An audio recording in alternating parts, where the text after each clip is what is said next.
Sekarang saya tanya kepada para bapak, ibu, adik-adik hadirin wal hadirat sekalian.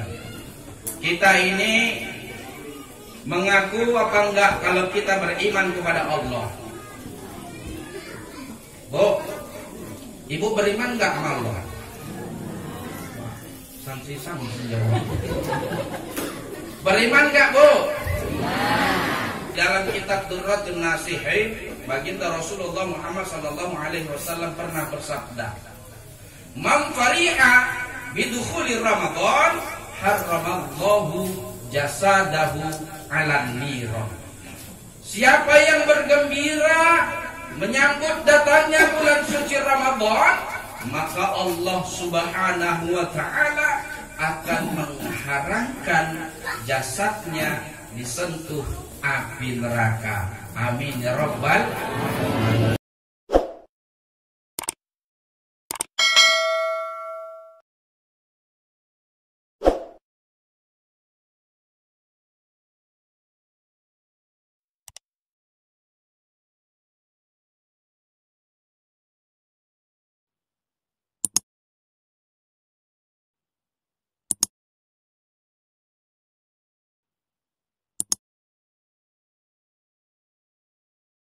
Kalau ditanya sama kita, mau nggak kita dapat syafaat dari Rasul? Emang ibu tahu apa arti syafaat? Apa jawab arti syafaat?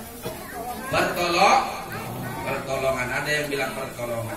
Iya, kita sangat mengharapkan pertolongan dari Rasulullah SAW di yaumil qiyamah. Karena apa? Karena kita hidup penuh dengan dosa. Dengan dosa itulah maka kita berharap pertolongan dari baginda Rasulullah Muhammad SAW.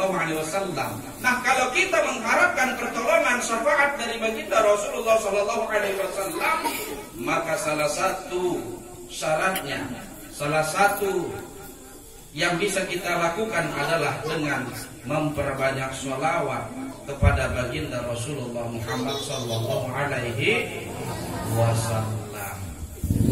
Ibu-ibu, bapak-bapak, adik-adik, hadirin wal hadirat yang sama-sama mengharapkan ridho dan barokah dari Allah Subhanahu wa taala. Hari ini kita berkumpul di pelataran masjid ini. Dari rumah masing-masing ibu-ibunya tadi pagi udah belanja. Begitu sore dimasak. Setelah masak dibungkus, ya kan? Kemudian dibawa ke masjid. Sampai di masjid, anak-anaknya diajak, suaminya diajak, keluarganya diajak berkumpul di masjid untuk melaksanakan unggahan. Ini kita lakukan dengan senang hati apa enggak? Senang hati ya. Gembira enggak kita bisa melaksanakan unggahan malam ini menyambut bulan Ramadan? Bergembira. Nah, di dalam kitab Durratun Nasihin, baginda Rasulullah Muhammad SAW pernah bersabda, "Man fariha bidukhuli Ramadan, harramallahu jasadahu 'alan niran." Siapa yang bergembira menyambut datangnya bulan suci Ramadan, maka Allah Subhanahu wa taala akan mengharamkan jasadnya disentuh api neraka. Amin ya rabbal alamin. Pak Dek, bergembira aja kita nyambut bulan suci Ramadan, ya kan? Nah, Allah haramkan jasad kita disentuh api neraka. Apalagi kita di bulan Ramadan bersungguh-sungguh melaksanakan ibadah-ibadah bulan Ramadan. Bulan Ramadan ada ibadah apa? Puasa. Terus apa lagi deh? Tarawih. Terus apa lagi? Tadarus. Pertama kita bahas puasa. Allah Subhanahu wa taala mewajibkan puasa Ramadan ini kepada orang-orang yang mengaku beriman. Allah Subhanahu wa taala mewajibkan kepada kita untuk melaksanakan puasa bagi orang-orang yang mengaku Islam. Di dalam Al-Quran surah Al-Baqarah ayat 183, Allah Subhanahu wa taala berfirman, Bismillahirrahmanirrahim. Ya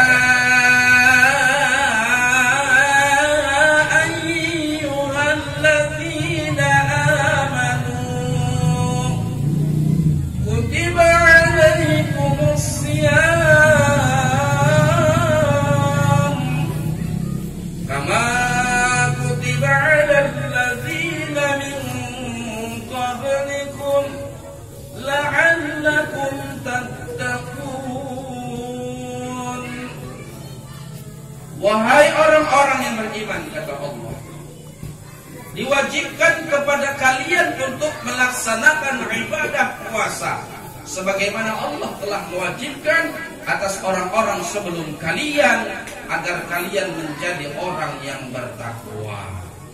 Sekarang saya tanya kepada para bapak, ibu, adik-adik hadirin wal hadirat sekalian, kita ini mengaku apa enggak kalau kita beriman kepada Allah? Bu, ibu beriman enggak sama Allah?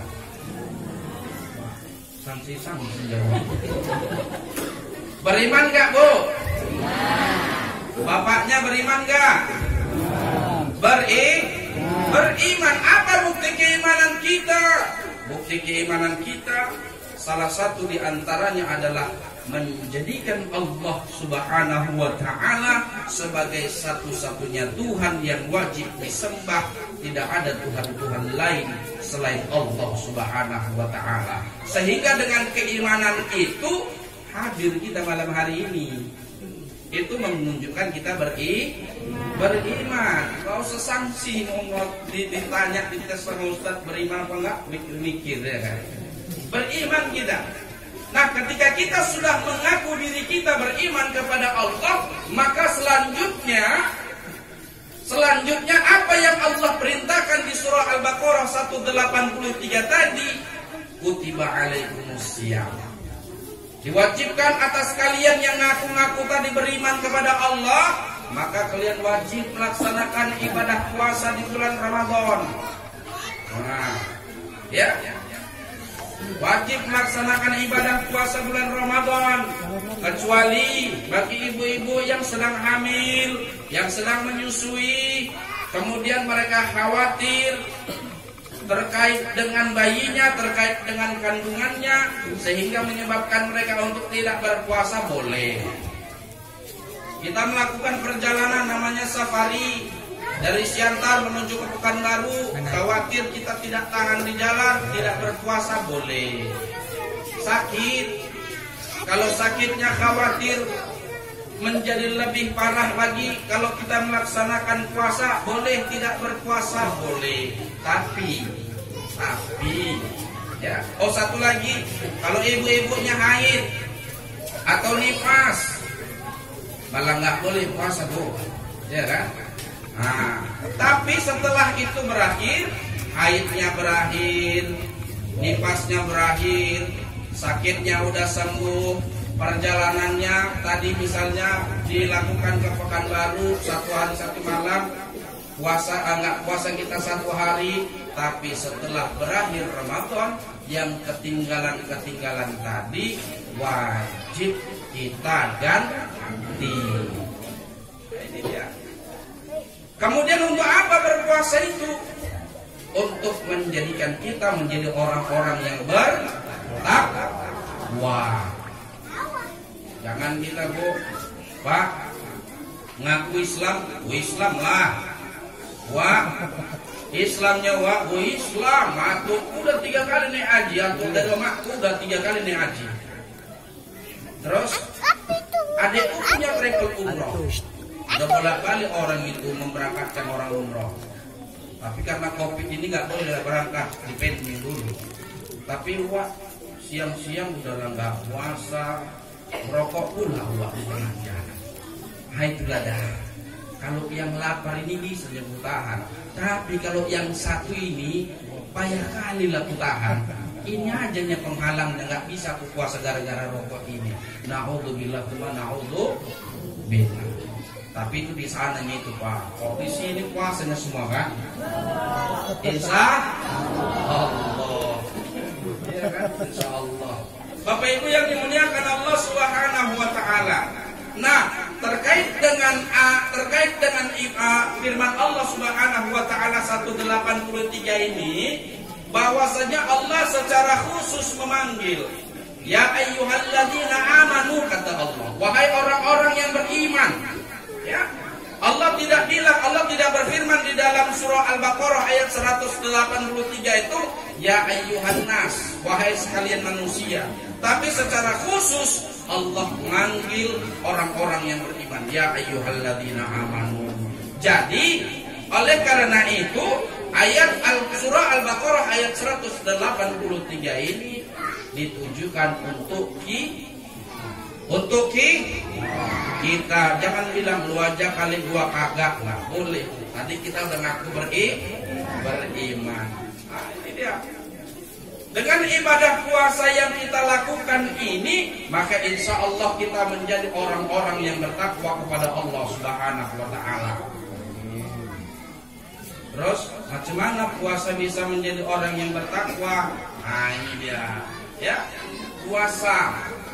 Puasa itu artinya secara bahasa menahan, ya, atau imsak. Kalau dalam arti bahasa lugawi atau istilah bahasa ilmiahnya secara etimologi, artian bahasa, puasa itu artinya menahan. Nah, tetapi kalau kita maknakan secara maknawi syariat, secara agama Islam, puasa adalah satu ibadah yang dilakukan oleh seorang hamba dengan menahan dirinya untuk tidak makan dan tidak minum, serta menahan hawa nafsu dari hal-hal yang merusak ibadah puasanya, dari mulai terbit fajar sampai tenggelam matahari. Jadi kalau sudah dilaksanakan ibadah puasa zohir, kita menahan lapar dan haus, batin kita menahan dari segala yang membatalkan dan merusak pahala ibadah puasa kita, maka insya Allah puasa kita akan berbobot, puasa kita akan bernilai pahala di sisi Allah Subhanahu wa taala, dan puasa kita bisa menyebabkan kita menjadi orang yang bertakwa kepada Allah Subhanahu wa taala. Amin ya rabbal. Jangan puasa Pak, puasa badan, batin enggak puasa, sama aja. Apa kata Nabi? Kam min so'im laisa lahu min siyamihi illal ju'i wal 'atash. Banyak orang yang berpuasa tapi mereka enggak dapat pahala dari ibadah puasa mereka. Yang mereka dapat adalah lapar dan haus. Begitu berakhir Ramadan, masuk hari raya Idul Fitri, pipi kempot, celana melorot, tapi enggak dapat balasan pahala. Nek apa kok iso ngono? Ya iyalah poso tapi gunjing jalan terus. Puasa ndopok nonggol nyeritake uang enggak absen. Nah ini dia, rusak Bu puasanya. Awal cerita Mak Rehan. Ada Mak Rehan sih? Oh, ada ya. Berkebetulan saja gitu. Mak Rehan, teringatnya lah ya, kita ini nggak nyeritain lah ya. Tengok lah itu, ayah si Budi, ada Budi? Oh ada juga ya. Ayah si Budi itu adalah sok paten, kerja ngocok-ngocok aja sok kredit NMAX. Kita tengok 3 bulan kalau nggak ditarik showroom, alah kita tengok lah. Datang Mak Rehan ini tadi, iya ya, alah mentiku gali sopatin. Alah. Ini dia, pertamanya teringatnya, rupanya keterusan, ya kan? Jadi Bu, tipsnya, kalau ada yang ngajak gibah, ya, jangankan berpuasa, sedang nggak berpuasa saja pun kita nggak boleh gibah. Apa kata Allah di dalam Al-Quran? Sukakah kau memakan daging saudaramu sendiri? Itulah perumpamaan Allah akan balas nanti di yaumil kiamah kepada orang-orang yang suka ghibah. Rusak Bu pahalanya, pipi kempot, celana melorot, gak dapat apa-apa. Jadi kalau ada yang ngajak ghibah, katakan begini, kalau gak pandai bahasa Arabnya, inni shaim, aku sedang berpuasa. bilang aja bahasa Jawa, wis rayo aku si puasa saiki. Tapi jangan dibuka baik, nantilah kalau nggak puasa lagi kita bantai, janganlah pula ya kan, rusak juga nanti ibadah-ibadah yang lain, ya kan? Jangan pula kata Ustadz Gunawan dari Simpang Terang Jalan Medan sana, kalau udah nggak puasa boleh gibah, mak ibu yang berdosa fitnah itu. Daripada fitnah bagus fitness. Nah ini dia. Itu yang pertama. Maka puasa yang diminta Allah puasa zahir batin. Zahir menahan lapar dan haus, batin menahan segala bentuk yang bisa merusak pahala dan merusak kebatalan ibadah puasa kita. Menggibah tadi nggak batal puasanya, nggak batal, tapi nggak dapat apa-apa. Yang dapat yang aku bilang tadi lah, pipi kempot celana lorong. Ya, sebulan bu, nggak percaya tes lah. Sebulan awal Ramadan ibu tes pergi ke puskesmas timbang. Akhir Ramadan coba timbang lagi, paling tidak 3 kilo 5 kilo. Kalau enggak berkurang berarti puasanya salah juga tuh, puasa belas dendam namanya. Ya kan, sahur makan sahur, begitu buka puasa dibandingnya semua. Terakhir mau rukuk entah bisa sholat. Nah ini juga nggak boleh. Ya, berbuka juga harus dengan seadanya sewajarnya aja. Jangan dibanding terus ya kan. Tak bisa pula nanti berukuk akhirnya ngantuk ya kan, nggak jadi ibadah. Itu yang pertama puasa Ramadan ya. Dengan berpuasa yang benar sebenar-benarnya puasa, maka kita akan naik derajat kita menjadi orang-orang yang bertakwa. Bapak, kalau Bapak hari ini punya harta, punya pangkat, punya jabatan dan kedudukan serta gelar terhormat, semuanya itu belum tentu menjamin kemuliaan Bapak di hadapan Allah. Ibu, kalau ibu hari ini punya ladang sawit lebar, ya, punya suami gajinya besar, punya anak yang membanggakan, juga belum tentu menjamin kemuliaan di hadapan Allah. Kenapa? Lihat Pak Fir'aun. Fir'aun seorang raja diberikan kehormatan dalam status sosial kemasyarakatan. Dia orang yang paling tinggi derajatnya di bumi. Tetapi karena dia sombong, dia angkuh, dia sok paten, dia sok jago, dia mentiko, nggak mau beribadah mengakui Allah sebagai Tuhannya, matinya Fir'aun dia baik. Ada kalian tahu deh? Fir'aun matinya kenapa? Ditenggelamkan ke dalam laut merah, kisah Nabi Musa alaihissalam. Ya kan? Dihinakan Allah Fir'aun. Siapa lagi? Namrud. Seorang raja yang sombong, hampir sama perangnya sama si Fir'aun. Matinya dihinakan Allah, Bu. Nah, ada yang tahu Namrud mati kenapa? Hah? Masuk lalat ke dalam hidungnya, Bu. Allah cuma utus lalat, wahai lalat, masuk kau ke dalam lubang hidung Namrud. Setelah itu kau beranyangi isi otak Namrud. Mati Bu Namrud. Ya kan? Siapa lagi yang kaya? Korun. Saking banyaknya hartanya si Korun ini, Pak Bu, saking banyaknya harta si Korun ini, orang mengangkat kunci berangkas kekayaannya aja sampai bergotong-gotong. Lah kita kunci di rumah kita paling keras 7. Ya kan? Kunci kereta kalau 2. Ya kan? Kunci mobil kalau ada. Kunci lemari, kunci rumah, kunci pintu gerbang, kunci kulkas. Satu kantong ini masih cukup. Nggak kalah kegotong.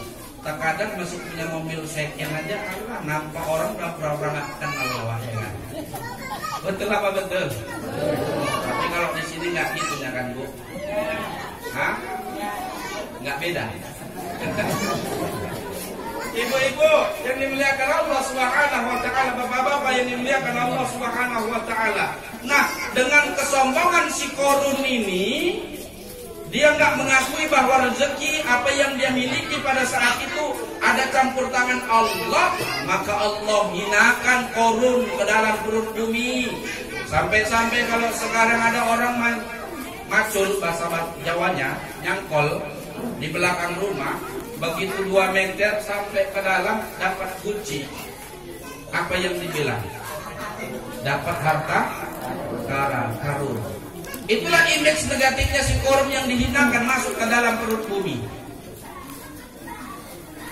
Tapi ketika kita berbicara tentang kemuliaan Allah Subhanahu wa taala, ada satu sahabat Nabi yang dimuliakan oleh Allah Subhanahu wa taala. Secara zahiriah hitamnya kulitnya, keling. Ya, rambutnya keriting. Kalau kita umpamakan, kalau kita umpamakan, kita misalkan seperti orang Negro, Papua. Beliau adalah Bilal bin Rabah. Ya kan? Tetapi karena Bilal bin Rabah termasuk orang yang mulia, orang yang bertakwa kepada Allah Subhanahu wa taala, maka Allah muliakan dia sehingga diperdengarkan suara telapak sendal Bilal bin Rabah di surga dan diperdengarkan oleh Rasulullah Shallallahu Alaihi Wasallam. Maka oleh karena itu, apapun yang kita miliki hari ini, baik pencapaian gelar kehormatan, harta pangkat jabatan dan kedudukan, istri yang cantik yang kita anggap lebih cantik daripada Luna Maya, suami yang ganteng kita anggap lebih ganteng daripada Jamal Mirdad. Tapi kalau tidak mendatangkan ketakwaan kita kepada Allah Subhanahu wa taala, jangan banggakan. Karena apa? Karena Allah tidak lihat itu semua Bapak Ibu. Tapi yang Allah lihat dari hambanya adalah inna akramakum indallahi atqakum. Sesungguhnya sebaik-baik manusia di antara kamu adalah orang-orang yang bertakwa. Maka oleh karena itu, untuk mencapai maqam derajat orang-orang yang bertakwa, salah satu wasilahnya, salah satu toriknya, salah satu jalannya adalah dengan melaksanakan ibadah puasa pada bulan Ramadan. Udah puasa, kemudian apa lagi? Taraweh.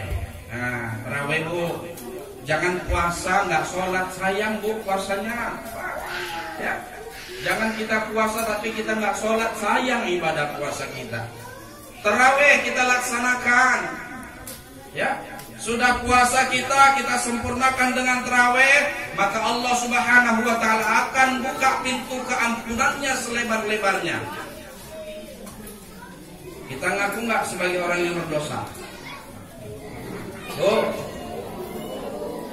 Bapak pernah berdosa nggak? Pernah kan?